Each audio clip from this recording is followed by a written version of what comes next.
Okay, today is EOC review day 2. We're going to do graphing, substitution, and elimination review. First one is graphing. Do you guys remember where to drop your first dot when you're graphing? The 3, very good. No, you're good. You guys can talk. 3 on the y-axis. So you're going to put your first dot at 3. From there, how do you know where to put your next dot? Slope? What's my slope? Down 5 over 3. So you're going to go down 1, 2, 3, 4, 5 over 1, 2, 3. And the reason you're falling from left to right is because it's a negative slope. Just make as straight of a line as you can. It doesn't really matter for this. You're going to have these to do on DeltaMath. I think there's 5 that are graphing. All right, on your second equation, where are you dropping your first dot? -3 on the y-axis. So go down the y-axis to -3, put your dot. What is my slope?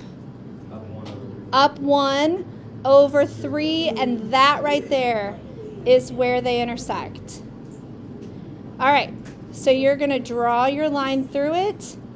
Now, on DeltaMath, it's going to say what's the solution. The solution is where they meet. So what is the solution? 3, -2. So you're going to type in the box 3, -2. It probably does make you do parentheses. Okay, the problem with the second one is they're not in slope-intercept form. So let me review how to rearrange it. Just find a little space in here to rewrite the top equation.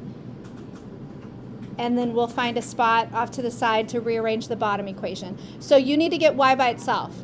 So the first thing you want to do is add 2x to the other side.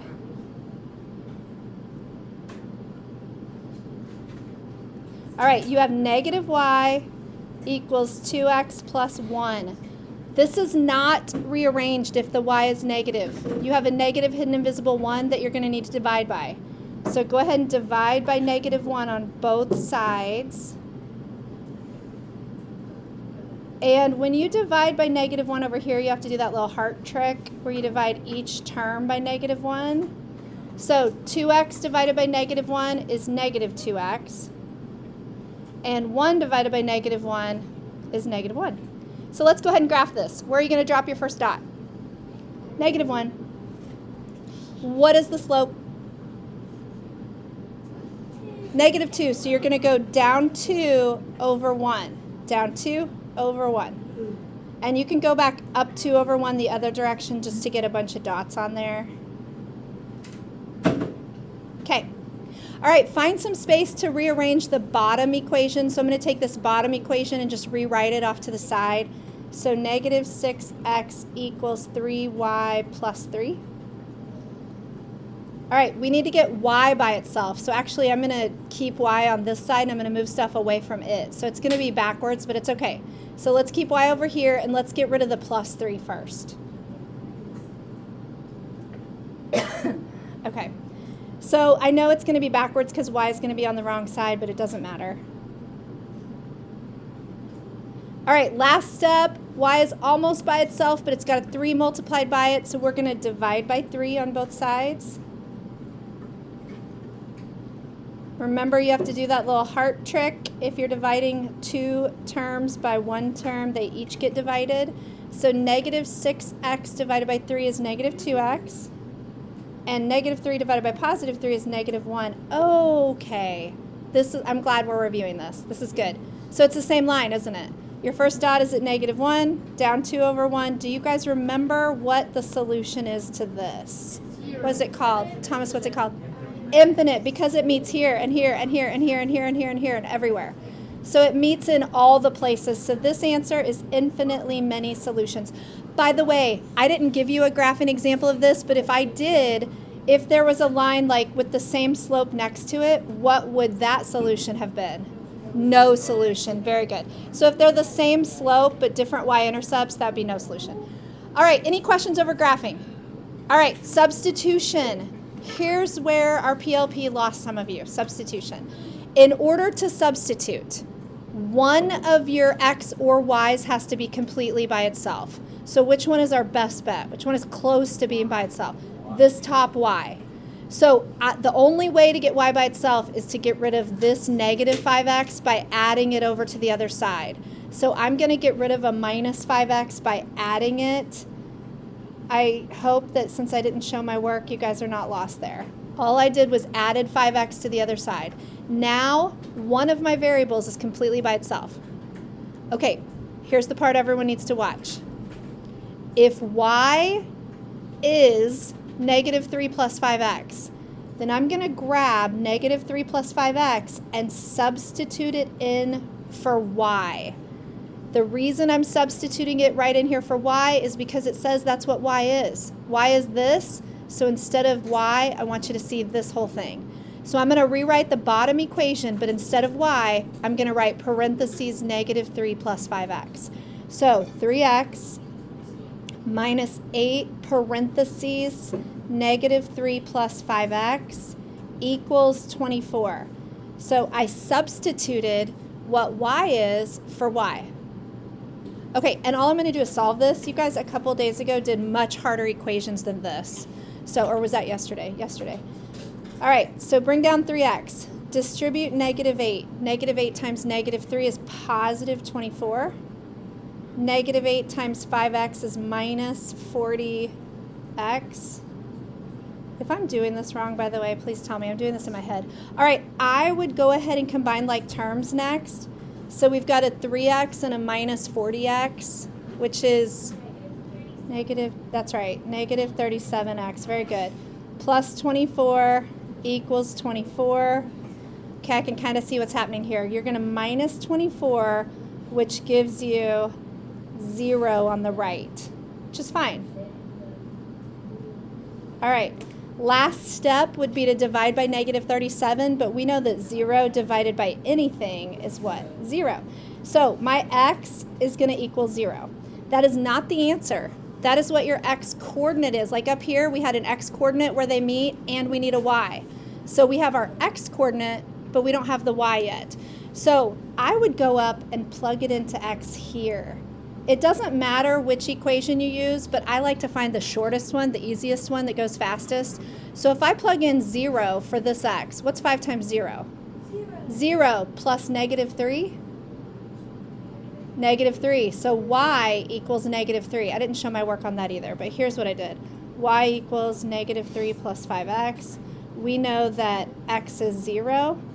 So that whole thing becomes 0. Y equals negative 3. So my entire answer would be 0, comma, negative 3 for the solution. Kind of remember substitution a little bit now? Okay, let's just pretend. Okay. On number 4, we've almost got y by itself. We've actually almost got x by itself too, but it's a negative, so I don't think I would use that one. So let's go with y by itself. So how do I get y totally by itself in this one? Add x to the other side. So I'm going to add x. So now that one's gone. All right, so y equals 3 plus x. So I'm going to grab 3 plus x in parentheses, and I'm going to substitute it into the top equation for y, because that's what y is. Y equals this, so that's what y equals. So I'm going to rewrite the top equation, negative 3x plus 3, but instead of y, I'm going to put parentheses 3 plus x equals 4. And this is a much shorter equation to have to do. Bring down your negative 3x. 3 times 3 is positive 9, so plus 9. 3 times x is 3x, and it's positive, so plus 3x equals 4. What do you notice about negative 3x and positive 3x?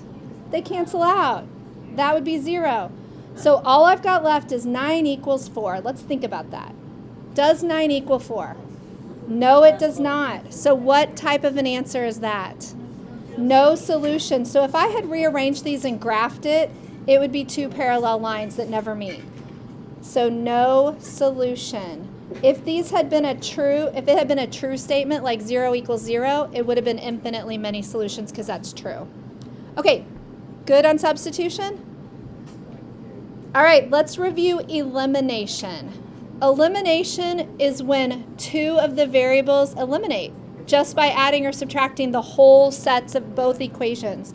So I would draw a line underneath and do a giant plus sign like you're in kindergarten and adding 2 plus 2. The reason I'm adding is because I want 4x and negative 4x to eliminate. So 4x plus negative 4x is 0, so I want that to happen, so that's why I chose to add. So 4x plus negative 4x eliminates. That's 0. They eliminate, which is the whole word elimination.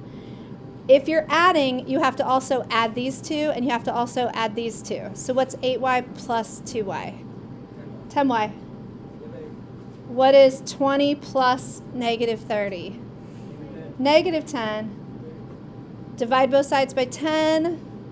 I didn't show that step, but you guys could do it if you want. Y equals what? Negative 1? Great. So out of our answer, we now have our y coordinate is negative 1. You take that negative 1 and plug it back in for y to either equation, whichever one's your favorite. It doesn't matter. I always tend to pick the first one, but it doesn't matter. So 4x plus 8 times negative 1, because that's what y is. We just solved it to get what x is. So bring your 4x down. That's negative 8. So then to get rid of the minus 8 on both sides, you're going to add 8. I know am I going too fast? Or are you guys remembering this? You guys are good? Okay, so what is 28 divided by 4? 7. So if x equals 7, that's your x coordinate, and now we have both x and y coordinates. Good. All right. Last one, and there is one on DeltaMath that's like this. It's called level 2 or 3, where nothing eliminates by lining them up. So does anybody remember what we have to do if none of these eliminate nice and easy? What do you do, Julian? You multiply. Pick one of your whole equations and multiply it by whatever number you want that will make it eliminate with one of these numbers. So if we take our top equation, what do you want to multiply it by? Sure, you could do 4 to get the x's to eliminate, or you could do 2 to get the y's to eliminate. It does not matter. You're going to get the same answer either way. So do you want to do 4 or do you want to do 2? 2? Okay, 2. All right, if you multiply the whole equation by 2, I'm going to write my new equation underneath it. So what we have is negative 2x. 2 times negative 7 is negative 14y. And 2 times 14 is 28. Okay, I'm actually glad we did this because here's a problem. A lot of kids will choose to add, like I did here, right? Adding because 4x minus 4x is 0. But if you add, these actually will not eliminate because negative 14 plus negative 14 is not 0. Negative 14 minus negative 14 is 0, so we have to subtract, which means you have to subtract all 3 terms, which is kind of hard for kids to do unless they're using a calculator. So these now eliminate by subtracting.